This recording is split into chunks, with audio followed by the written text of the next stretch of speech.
நம்ம என்ன பறவை பற்றி தெரிஞ்சுக்க போகிறோன்னா செண்பக பறவை.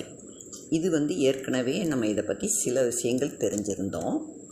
இப்போ இந்த பறவையை பற்றி மேலும் சில அரிய தகவல்கள் தெரிய வந்தது. அதை நம்ம பகிர்ந்துக்கலாம் அப்படின்ட்டு தான் இப்போ நான் இந்த பதிவை கொடுக்குறேன்.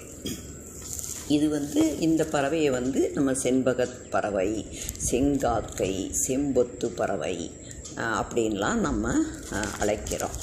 இது பெரும்பாலும் இந்த பறவையை பார்த்தாலே அது நமக்கு ஒரு நல்ல ஒரு விஷயங்கள் நமக்கு கிடைக்கும் அப்படிங்கிற மாதிரி எல்லாமே இருக்குது. இது பெரும்பாலுமே கருவேல மரங்கள், அப்புறம் முட்கள் நிறைந்த இடம், அப்படி அப்புறம் சுண்ணாம்பு தடவன மாதிரி இருக்கிற இடம், அந்த மாதிரி மரங்கள், அதில் இது கூடு கட்டி 3 அல்லது 4 முட்டை இடும். இது பெரும்பாலும் இது இலைகளாலேயே அந்த இலைகள் இதெல்லாம் வச்சு சேர்த்து குச்சிகளை வச்சு கூடு கட்டும். இது ஆண் பறவை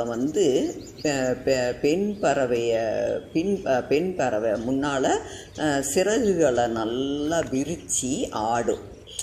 அது சந்தோஷமாக இருக்கும்போது அந்த மாதிரி பண்ணும். அப்புறம் பறவைகள் முட்டைகளையும் குஞ்சுகளையும் இந்த பறவை முட்டை, அதாவது மற்ற பறவைகளுடைய முட்டையவும் குஞ்சுகளையுமே சாப்பாடாக சாப்பிடும். சஞ்சீவி வேர்னு சொல்லுவாங்க. அந்த வேரை எடுத்து இந்த கூட்டில் சேர்த்து வைக்குமா. அது இருந்தாவே அதுக்கு அதிகமாக நல்ல ஒரு பவர் கிடைக்குமா. அதனால் குஞ்சுகளுக்கு எந்த ஆபத்து வராமல் அந்த வேர் காப்பாற்றுமா. அந்த வேர் மனுஷங்களுக்குமே எல்லா விஷயங்களுக்கும், நல்ல விஷயங்களுக்கு பிரயோஜனப்படுது. அந்த வேர் நமக்கு கிடைச்சா அது நமக்கு மிகவும் அதிர்ஷ்டம். நம்ம கோடீஸ்வரங்க தான். ஆனால் அது கிடைக்கிறது கஷ்டம்.